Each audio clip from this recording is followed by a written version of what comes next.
Hello. Good morning, everyone. Thank you for having us today, and thank you to Sharon for letting me chat with you today. As was mentioned, the South by Southwest EDU Go app is where you can ask questions, and so we're going to just take questions as we go through this conversation. So if you hear something interesting, feel free to jump in, and we'll try to include it in the conversation. But now, we'll get started with the conversation.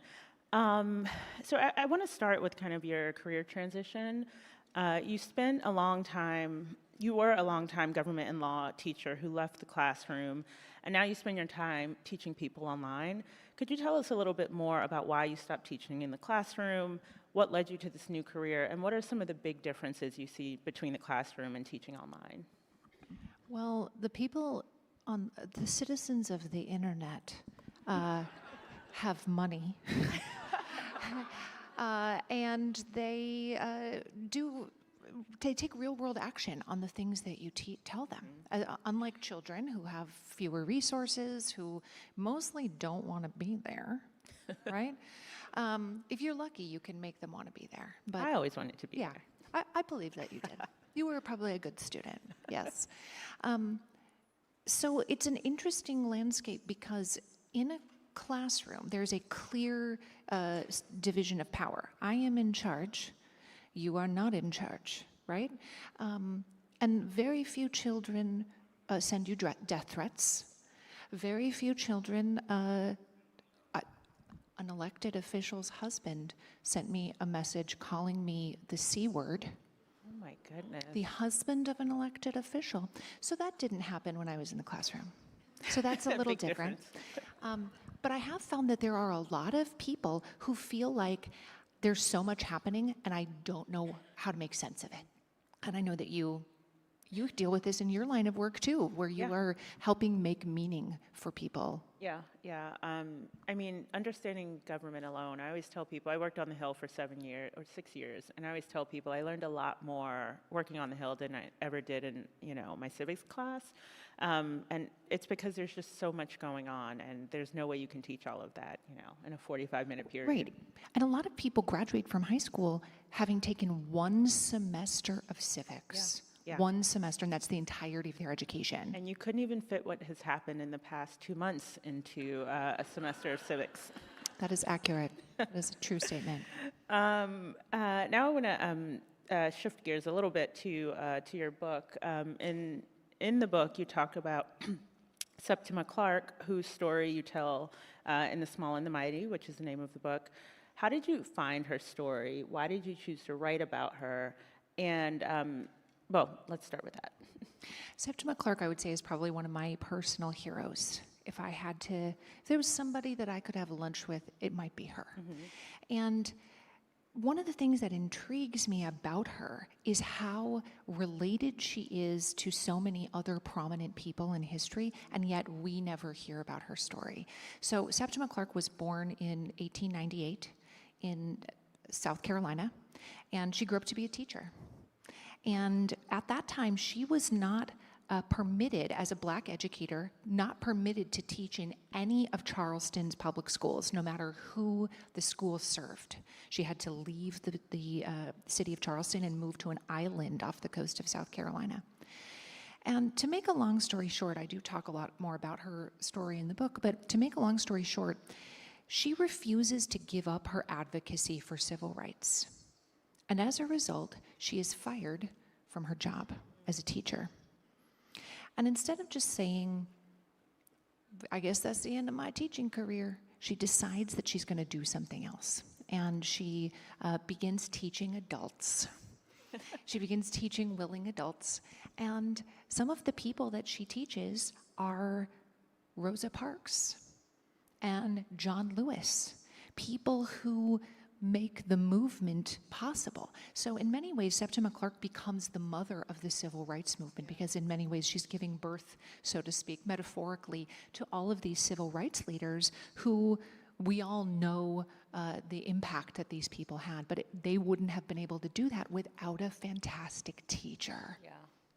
I always tell people, from the time I was probably 8 years old and I started to understand that teachers don't make a lot of money, I always thought, all of us are only here because of some teacher who took time to make sure we knew what we needed to know.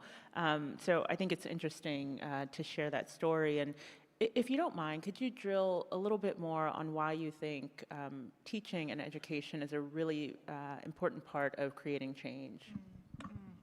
How much time do we have? We could talk about this section all day. Everyone in this room could come up with 25 reasons, right? A good teacher can make a subject you don't know that you're interested in interesting. A good teacher can light a fire where one did not previously exist. A good teacher can help a student find confidence in their voice and in their ability that previously wasn't there.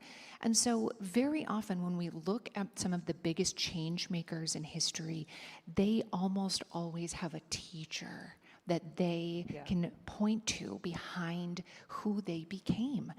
And the idea that education is liberation is very much interwoven in U.S. history, and I think still holds true today. That the quest to become educated is something that humans have sort of a deep-seated desire, even if you're 14 and you don't really know it at the time. They have a deep-seated desire to know things and become integrated into the community.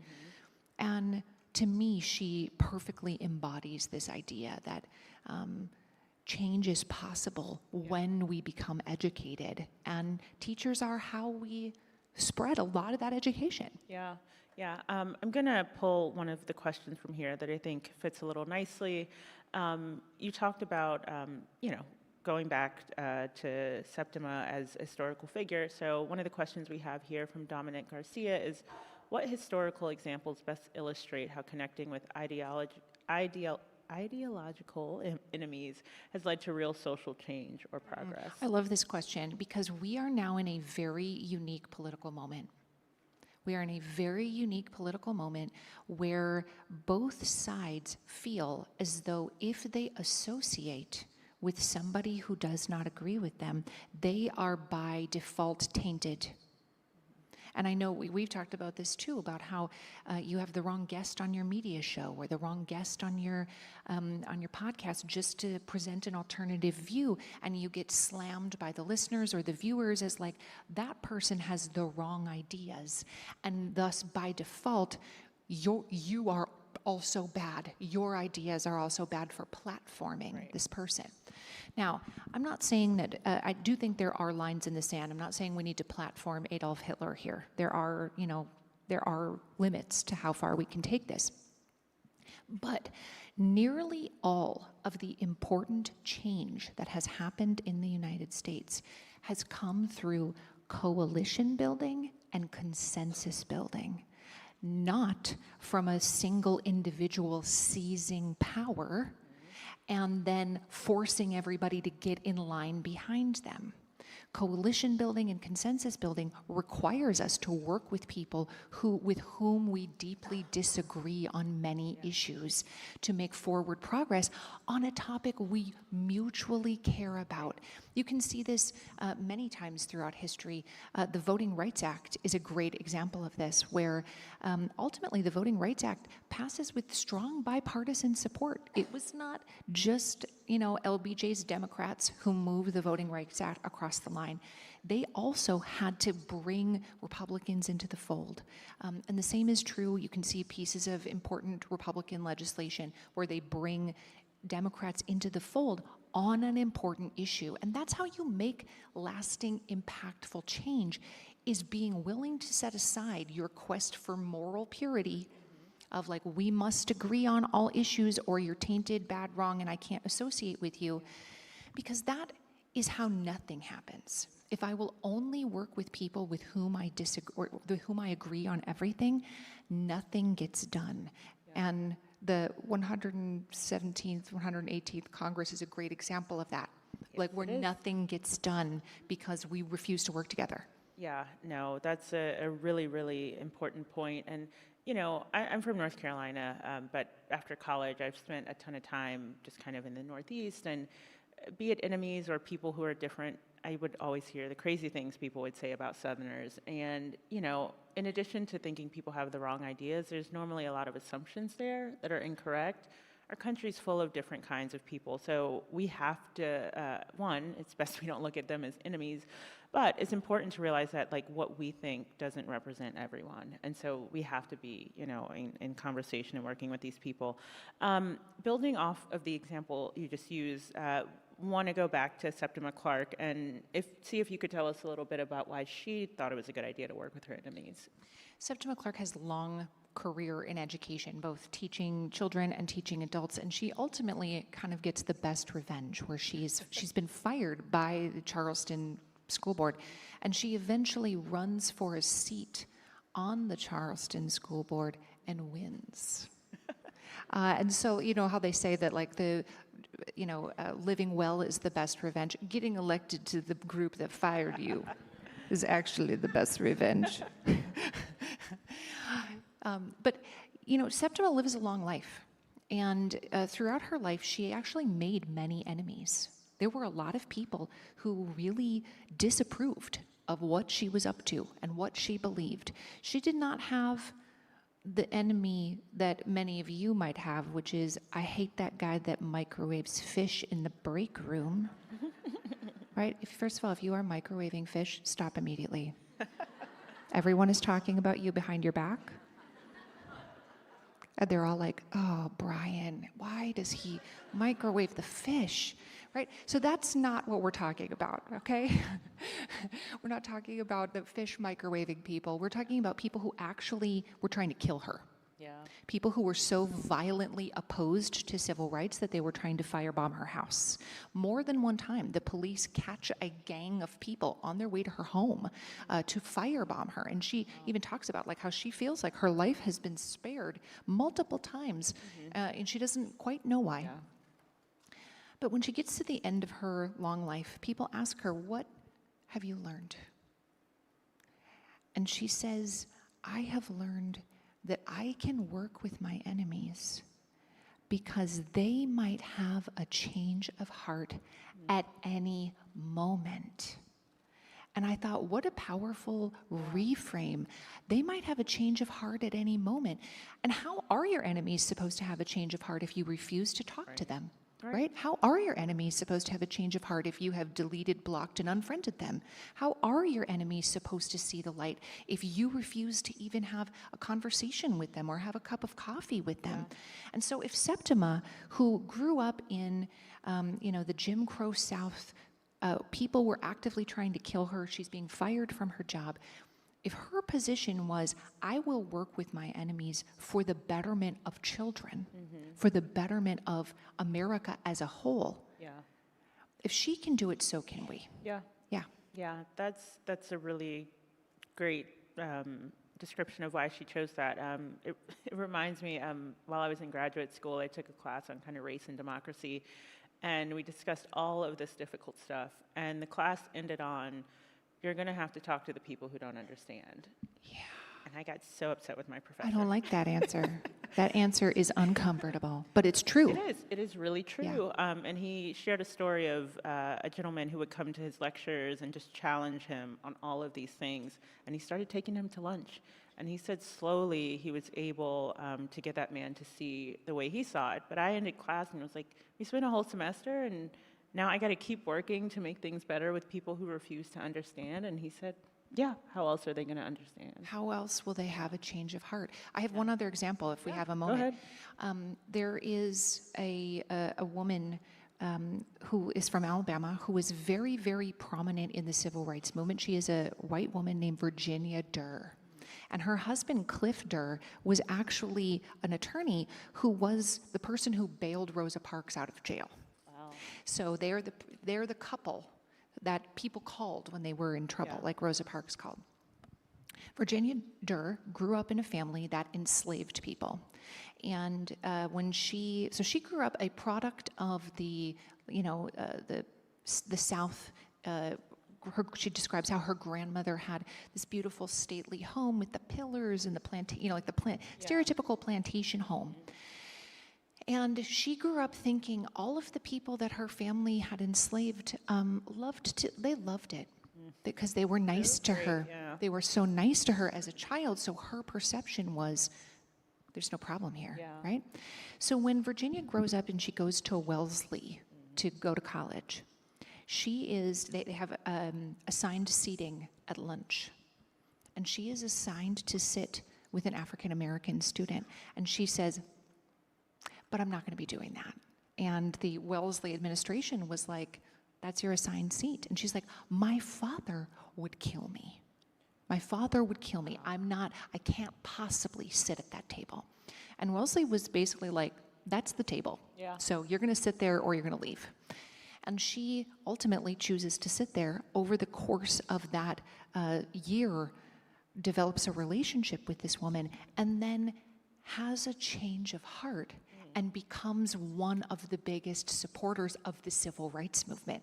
Wow. Becomes the supporter of Rosa Parks, becomes friends with John Lewis, gets to know people like Septima Clark. So, they have freedom riders sleeping at their house.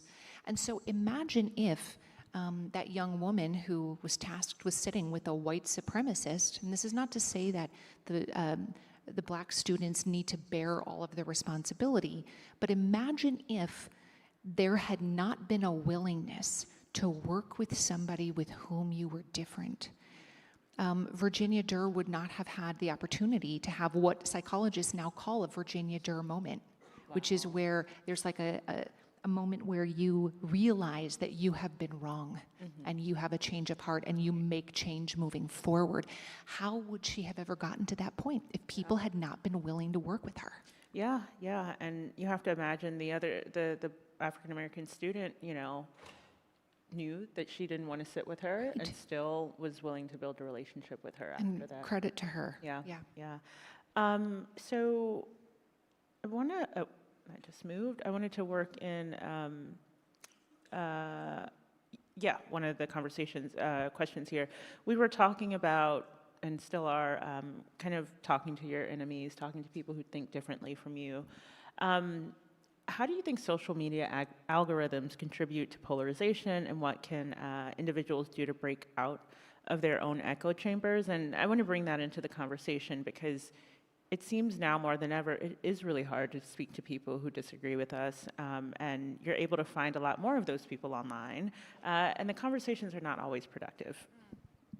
That's true. That is true. There's some people online who are confidently wrong. They're out here being like, well, I graduated from the Electoral College. That's just not real, right? Like that's, people have learned that if they say something authoritatively enough, and they say it often enough, that people will just start to be like, yeah, that sounds right. Yeah. I agree with that. And the standard for truth has become, I agree, and thus it's true, as opposed to what actually is the truth. Or I disagree, so you're a liar, right? Like that has become the new standard. And that's very frustrating as an educator to deal with that and helping students find credible information and helping students hone exactly where to go and how to figure out what are facts. It's also difficult as just like adults, right? If it's difficult for adults to do it, it's very challenging for, say, a 15-year-old to do it or an 11-year-old to do it. And you're absolutely right that algorithms help us want to stay on the app that we are on by telling us what we already agree with, because that is what feels good in our brains. Our brains have an innate desire to keep us safe, and being safe feels comfortable. Yeah. And being confronted with new information that we don't agree with feels very uncomfortable. I'm sure many of you have, talked to your students about this, that it is frustrating to learn something new. That is a frustrating process. It feels bad to many of us to learn something new. We think that like, oh, I learned it, it's gonna feel so great. Yeah. But the space between, not knowing and knowing is a tremendously frustrating space. And some people have a very difficult time existing in that space. So the algorithms do tell us information that we already agree with. And then it more deeply entrenches that in our neural pathways so that we gain all kinds of evidence for like, here's 20 sources that agree with me, so now it has to be really right? So I think one of the challenges here, and I think the subtext of any of this type of question is, how do I get somebody to be willing to even consider looking at a side that is not their own, right? Wouldn't it be nice if there was like a Men in Black eraser where you could be like, you don't think that you graduated from the Electoral College anymore?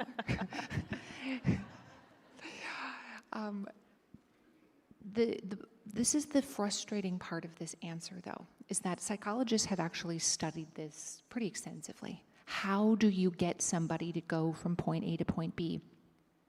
And there are a few things that absolutely don't work, and as educators, everybody in this room knows that this doesn't work intrinsically. When you shame somebody, when you make fun of them for something, when you tell them they're, an idiot, are children going to be like, oh my gosh, you're right, I am an idiot. Whew, thank you for letting me know, right? That's never the response. We know that that's not effective, right? It's also not effective with adults. To tell them that they're stupid and idiotic. They are not going to be like, Shaniqua, I am so glad you informed me of the error of my ways. The best way to help somebody see the error of their ways is in a warm relationship, right? We know it's true in the classroom. The best way to control a classroom is to have a warm relationship with the people in that classroom, right? That warm relationship does almost all of the heavy lifting for you. Knowing somebody's name makes a huge difference. We all know people who are out in the hallways who know somebody's name, and it makes a huge difference to be able to say, Brandon, stop doing that, versus not saying somebody's name and just pointing at somebody, right? So that warm relationship actually is the basis for how we can make this kind of fundamental change. And the other challenging part here is that we cannot wait for somebody to come rescue us from this situation. There is no one we can vote for that will fix it. There is nobody coming. And the sooner that we get used to the idea that it's up to us to fix it, it's up to each one of us. No one of us can fix it alone, but all of us have a part to play in fixing it. That warm relationship that we build with somebody starts with curiosity, understanding where they're coming from. And when people genuinely feel listened to, as though you're having a discussion from a place of genuine curiosity and care, that is when they are willing to listen to you. Yeah. They're not willing to listen to you when you start with the position of, you're stupid and here's 5 reasons why. Right. Even though that's the more momentarily satisfying thing to do. Right? Yeah. It's momentarily more satisfying. Yeah, and we can even think about ourselves. Do we respond to that when people start with, you're not smart, that's the dumbest thing I've ever C heard. Word. Yeah. Right, yeah. am I like, oh, okay, tell me everything so I can get on the same page as you? Right. No. Right. There has to be that trust. And, I think I was watching the news this morning, and even for me, a conversation that I was really resistant to when I initially heard about it was the changes, kind of the ways that boys are just a list of facts, yeah. right? Like if I tell you a story about something, that's where the human mind is, from even just a long history standpoint, we're very attuned to listen to stories from people as opposed to, here are my charts and graphs. Mm-hmm. The charts and graphs are the boring part, right? The story is like, what happened next? And I think, we so often we think about just sharing facts, and facts are great. But sharing stories actually is how people can begin to envision themselves as the hero of their own story, how they can take inspiration from somebody who overcame something with a tremendous amount of adversity in their path, and they were still able to move past it. So sharing stories, I think, is like an important component of helping students and ourselves understand the impact of a situation. You know, the news does this too, where they'll interview somebody like, it's one thing to say, well, farmers are 27% more drought than last year, and the wheat yields are down, and whatever. And those are great facts. But if you get out there and you interview a farmer and you say, like, what is this doing to you? Yeah. That ultimately sticks in your memory better. So I think being able to incorporate stories like some of the ones we're sharing today into a classroom setting, into a professional development setting, into your own personal life, giving examples of times that people have been able to do that helps us envision how we might be able to do it as well, instead of just sharing charts and graphs. Yeah. So I want to kind of piggyback off of that. You said sharing stories is one way, and go to this question from William. In a moment where it feels impossible to convince others of the importance of working together, what strategies would you recommend to utilize to make that happen? I think the first thing is a permission structure to not abandon their deeply held principles. That is the first thing. People are afraid that if they agree to work together, it means that I am by default accepting everything you believe in, right? And this goes back to this sort of like moral purity test that we find ourselves in at this moment in history. A permission structure to say, I'm not going to ask you to stop believing X, Y, and Z things that are very important to you. But I do think we have an opportunity to work together to get a new road built in front of the school. I do think we have an opportunity to work together to make safe roads and bridges for the entirety of our community. I do think we have an opportunity to work together to start, an after-school program so that children are not just home alone, right, playing video games for 4 hours. I think that it needs to start with a permission structure to continue holding their deeply held beliefs. And that disarms people. It does not mean you agree with everything they believe. It doesn't mean that you are endorsing what they think, and you're not asking them to endorse everything that you think. Right. So even just stating up front, here is where I'm coming from. Can we work together on this issue? You know, I've interviewed members of Congress about this, like, how are you going to work with people that you disagree with? Yeah. And many of them are coming from state legislature backgrounds or state government backgrounds, and they almost always, the good ones, give examples of this, how they will go to their colleagues on the opposite side of the aisle and say, listen, I know we're not going to get together on the following 5 issues, but I do see an opportunity for us to work together on criminal justice reform. How do we make sure that we have fair sentencing for, X, Y, or Z? And this is applicable to all types of settings. I understand that we're not going to agree on these. I'm not asking you to agree. I'm wondering if we can work together on this topic because we both care about it. To me, that is one of the best and most immediate strategies. Like, doesn't that feel different to you if I come to you and say, listen, I know we're not going to agree on this, but I do think we both care about X. That feels like a very different feeling to the conversation than an approach that is more antagonistic. Yeah. So a permission structure to not abandon their deeply held beliefs and principles with the knowledge that maybe someday they might abandon some of those ideas.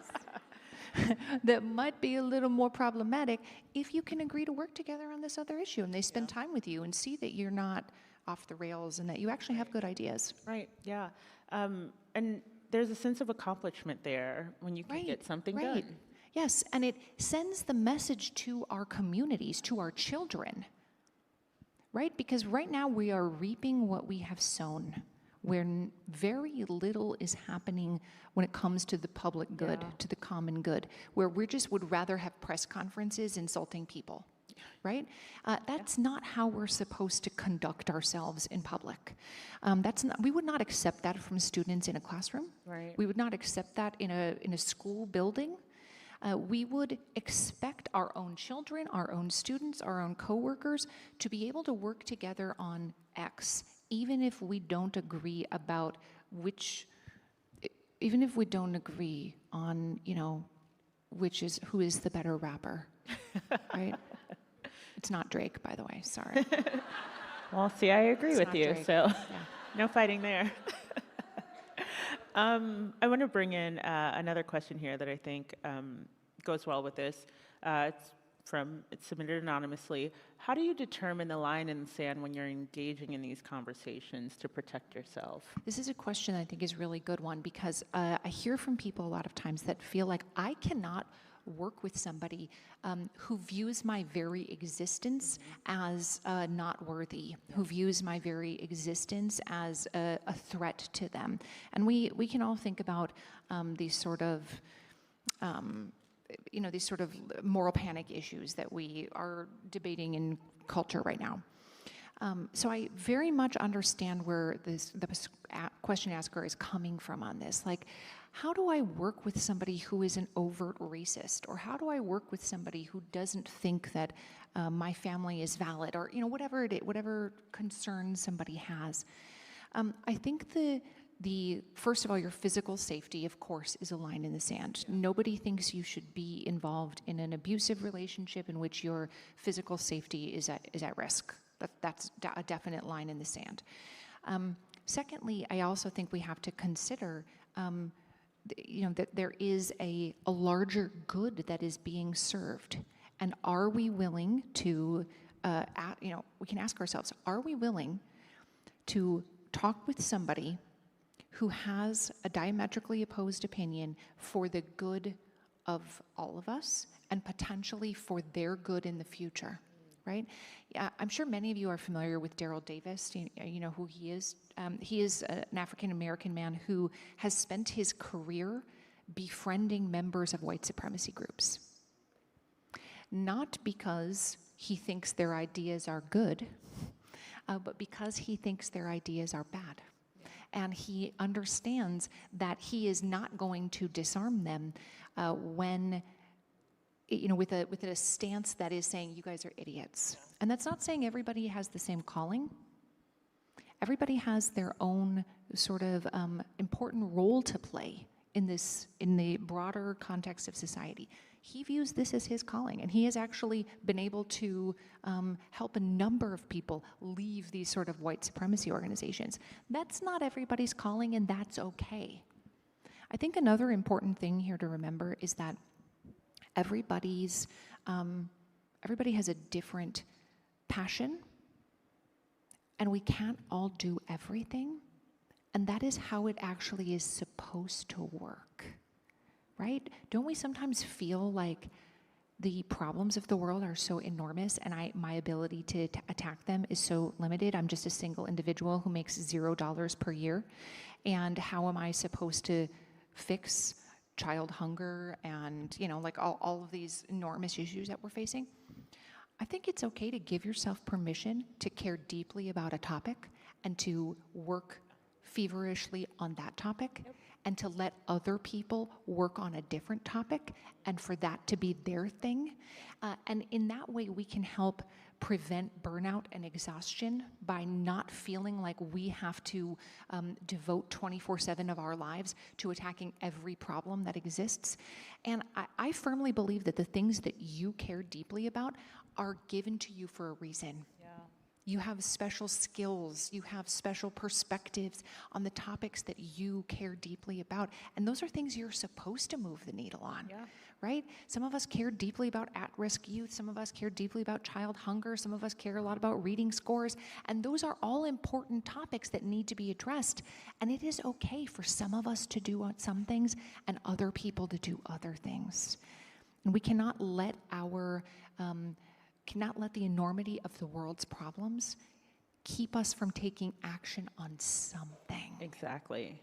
On something. So one of the things I hope you walk away from this topic is not that it's your job to befriend all the white supremacists of the world and to have them sleep over at your house, but that there are topics that you care uniquely about and that that you have a gifting and a passion for, and that is what you are supposed to work on. Yep.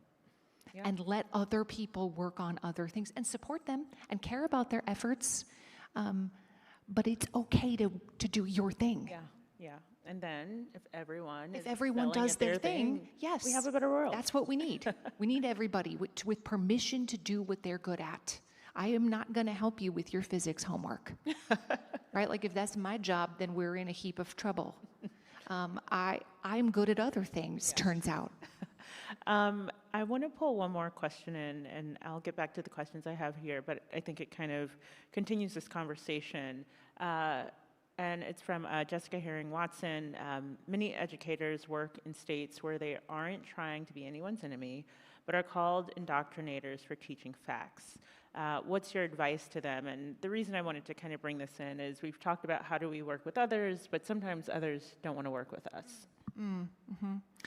You know, this word indoctrination is really amusing to me because do you know what message secondary school students hear the most during the day? Put away your phone, right? How many times a day do they hear, put away your phone? If indoctrination worked that well, wouldn't students be like, this is a repulsive device?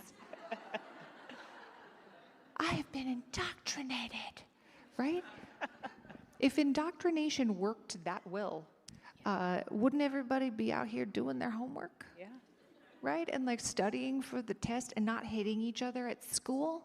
Like if that was like really worked so great in a classroom setting, wouldn't everybody be listening? Wouldn't everybody be to class on time? Yeah. Right? Wouldn't you come prepared? Wouldn't you like have done what you were supposed to do the night before and you come with like a writing utensil? Right? Like if indoctrination by teacher, this new malady, indoctrination by teacher, if that actually worked, everybody would be reading above grade level. We'd all be doing our best on the standardized tests, right? So I'm preaching to the choir. You guys know what I'm saying here. But yet the idea that from the public, that you somehow have time during the day to indoctrinate the children is a very real concern for educators, right? Like, is this something that you are dealing with in your districts? Yes. And you want to reassure parents and reassure elected officials that, like, I'm not here to indoctrinate your children. I'm here to help them learn how to read, right? I'm here to help them learn how to do the physics that you probably never learned. Right? So I think one of the things that's important is if I just tell you over and over, I'm not a liar. I'm not a liar. Listen, I'm not a liar. Is that like the most effective way to convince you that I tell the truth? I'd probably think you're a liar. Right, exactly, right? So I think just stating over and over, we're not indoctrinating, we're not indoctrinating, we're not indoctrinating is actually not that effective of a way to message that, right? Even though teachers don't go into this because they have some like evil cackling plan to teach the children naughty things, you know what I mean? Yeah. Even though we all know that's true. So we all know that that's not why we're in this profession. But I don't think just saying over and over, I'm not here to indoctrinate, is actually the most effective way to convince people of that. So the best way to convince you that I am telling the truth is to actually tell the truth, right? And to then over and over demonstrate that I am telling the truth. So when we're talking about this issue of like, I'm not here to indoctrinate your students, I think coming from a place of calm transparency is the best way to, you know, like to not let yourself get activated on this topic, even though it is activating. And I really do understand that, trust me. Of just like, listen, I'd love for you to come review the materials that we have for the semester. Like you can come check out the books if you'd like to, et cetera. Just coming from a place of that sort of calm reassurance, that calm transparency goes a long way. We all know that it's not so much what you say, it's how you say it. Yeah. And so that being in an activated state can be read as defensiveness, even if that's not how it's intended. And listen, I understand that from many of your perspectives, it feels like we shouldn't have to do this. This is not how teachers used to be treated. And I truly do understand that. But this is the reality that we are currently living in. And we cannot afford to just be run out of town by people who have the wrong idea about what we're doing on a daily basis. Yeah, and if I could add, I think humor works. I mean, the way you opened with your answer to that question, I was like, yeah, if kids were being indoctrinated, they would sit still, they would pay attention and get those things done. And they would read 20 minutes per day. Right? We can think of a long list of habits that they'd be engaged in if we were so good at indoctrinating. Like, listen, I don't even have time to take attendance and to like do all, when is my indoctrination period? Right. Is that in the contract? You know, like, I don't know. Something you talk a lot about is, in finding the next needed thing. And I'm curious if you could explain to the audience what that is and what that would mean for educators to engage in that.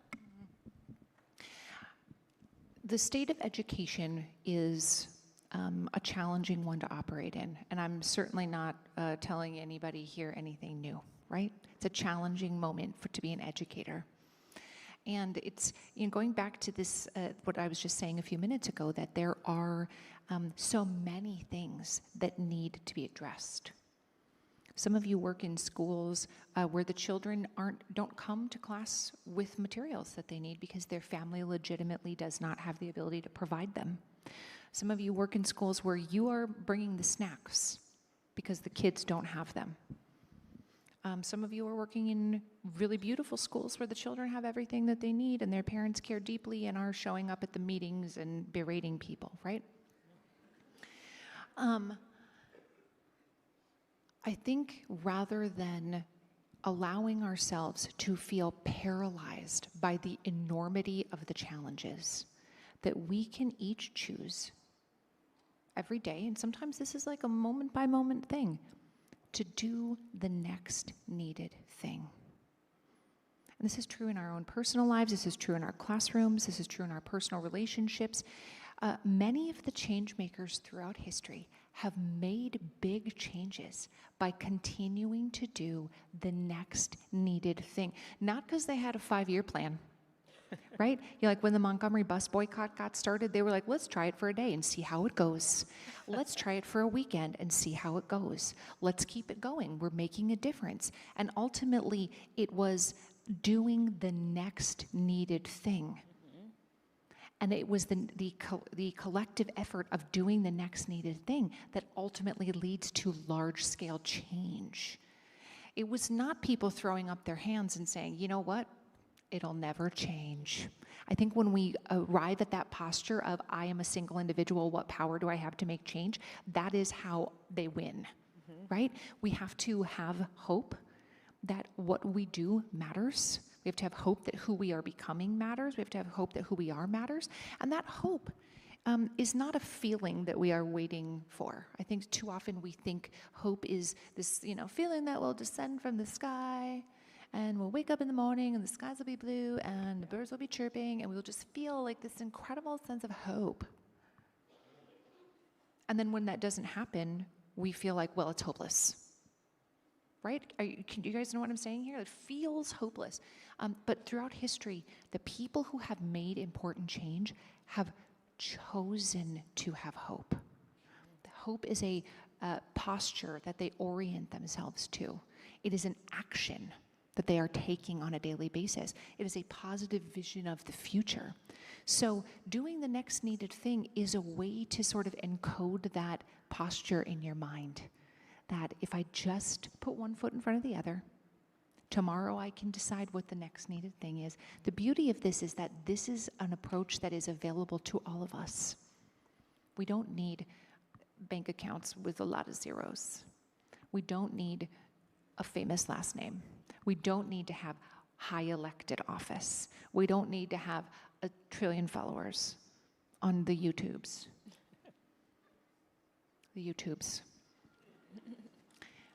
All of us can just choose to do the next needed thing. Each and every one of us, and our students can be taught to do the next needed thing. What is the thing we need to do next?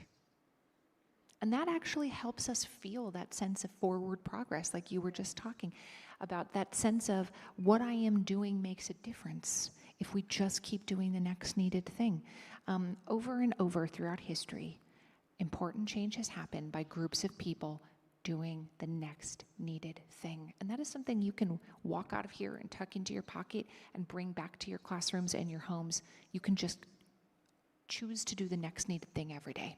Yeah.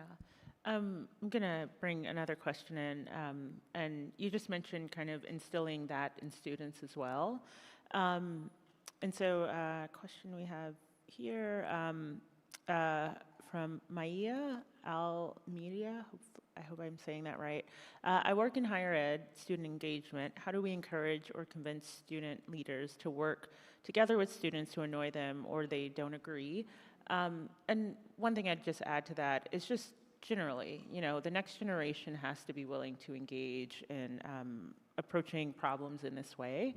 But again, all the problems we talked about today with being online a lot and algorithms feeding us divisiveness, how can teachers work with students to actually truly, choose to work with people they maybe don't get along with? The problem of the annoying other person is real, right? Like the microwaving fish dude. That's a real annoyance. And this is just just human nature, right? It's human nature that we find some other people annoying and we get along better with other people. That's not a new thing. But the idea of you're gonna have to work with people you find annoying, that is something that some people feel like, no, I don't. I'm not gonna, and you can't make me. So I really do understand this inclination of I don't want to work with people who annoy me. I don't want to work with people I disagree with. That's not my idea of a fun time. So when we're talking about college students in a student engagement setting, I think again, taking some of the pressure off of you will be in student leadership together and you are going to work together 24/7, reframing this conversation to right size it, I think is one strategy people can use. When the problems of the world seem too large to surmount, then you need to make the problem smaller. If it seems like I cannot possibly get all of America's third graders up to reading at grade level, then the problem needs to be smaller. Probably you also can't do it at a state level, right? Probably you also can't do it at even a school level, you personally. But what you can do is work with the people in front of you, the children in your classroom who are struggling, and maybe that's a handful of them. That's a right-sized problem. So I think when we're talking about, this is true of college students too, we don't need you to live together. This is not the Parent Trap, okay, where you have to live with your long-lost twin that you didn't know you had, and you hate each other and live in a cabin all summer. You don't have to do that. We can just have this meeting, and it's an hour, right? We can find some amount of common ground. And I also think telling stories, like we were discussing earlier, telling a story of a time that has made impactful change allows students to envision yeah, okay, if they can do it, I can do it. Did the people of the civil rights movement or the people of the American Revolution all get along so good? This is my bestest bud? No. There were a lot of personality clashes. Some of them were very public. Yeah. Right? Some of them were very public. Yeah. A lot of the Revolutionary War heroes actively disliked each other.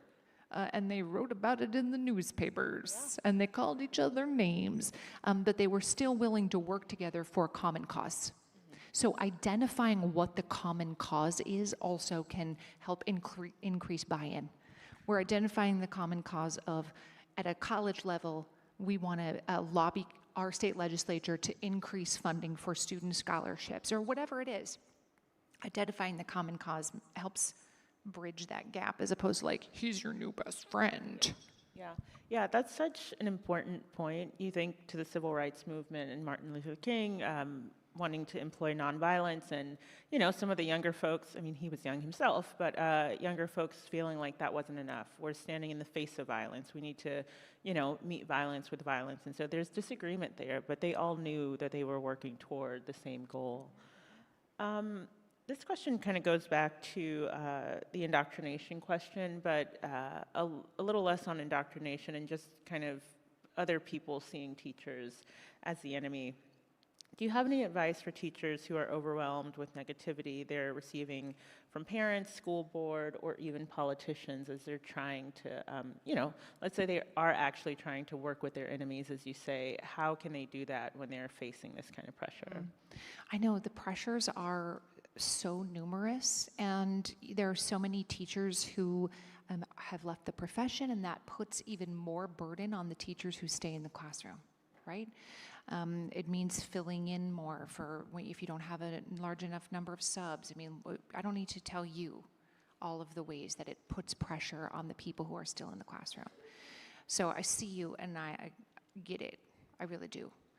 I think that it's important to remember that, again, I don't have to actually have the capacity to tackle all of these problems. Like this, let's say this parent group who has decided that we're gonna, get rid of all the books in the classrooms or whatever it is.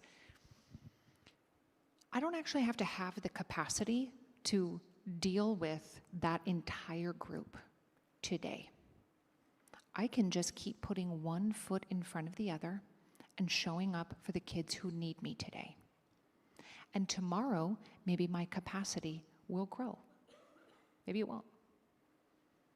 Sometimes it is okay to prioritize survival in a season of your life. I am not out here trying to radically change the world of education. Sometimes it's okay to make it through the school year. And we have to give ourselves that permission that if we want to have an impact for good in the future, we have to stay in the game now, right? So I want you to leave knowing that, like, my capacity is where it is today, but my capacity may change in the future. And I cannot ever reach that point if I exit. Yeah.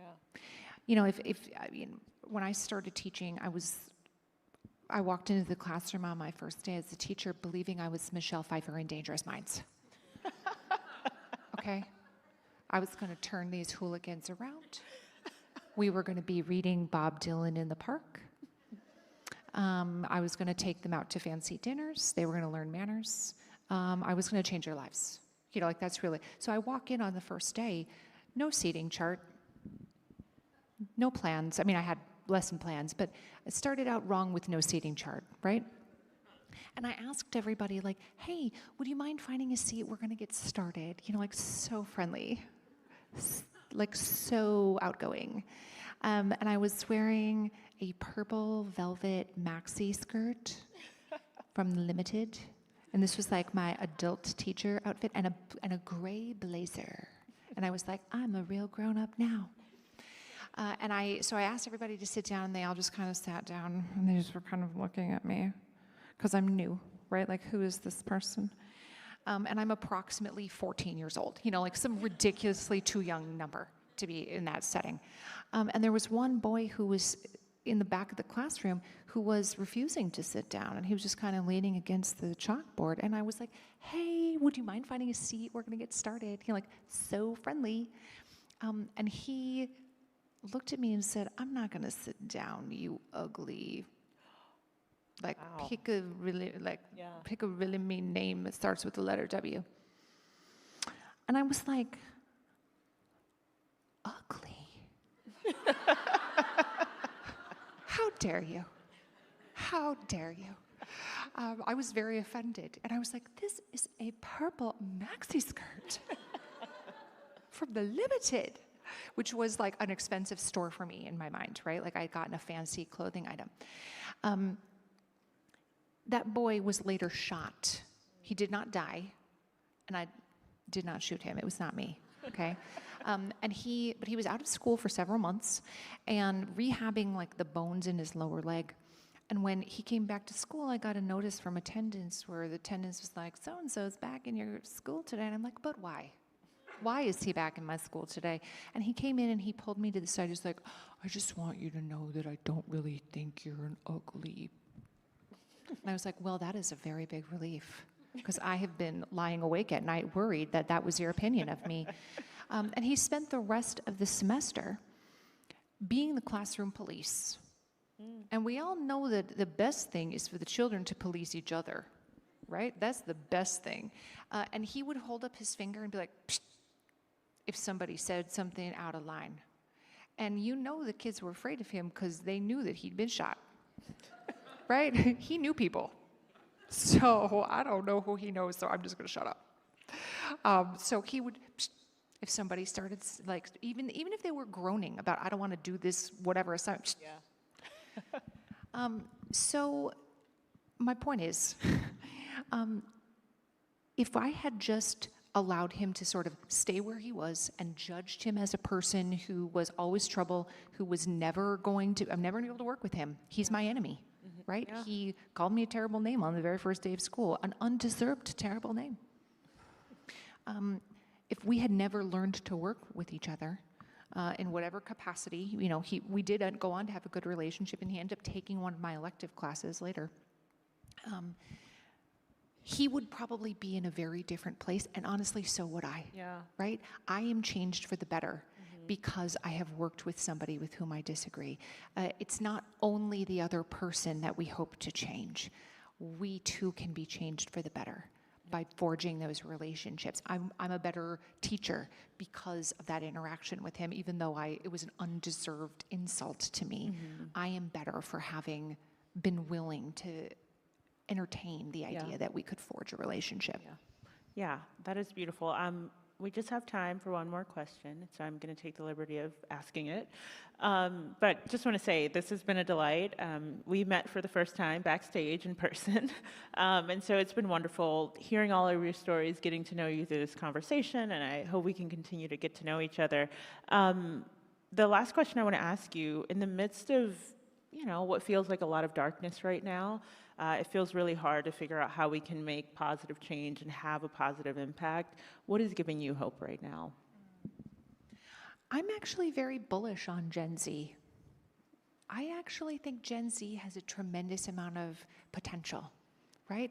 As much as yes, thank you. I birthed a few of them myself. I'm contributing to the gene pool. One of them is 6'7", so he's gonna kick your butt someday. I think I'm bullish on Gen Z, but also what is giving me hope is teachers who are staying in the classroom. All of you who are out here doing the Lord's work with a paycheck that has one or two too few zeros behind it, right? When I see the incredible impact that people in this classroom and people who are listening at home, the impact that you have on a daily basis, it allows me to choose to continue to act with hope. And that's something that's available to each of us. We can choose to act as though what we do matters, and teachers are out here every day doing just that. Yeah. Thank you. Please give a round of applause to Sharon. Thank you all for joining us today. I hope you enjoy the rest of the conference, and thank you for spending time with us. Thanks, everybody.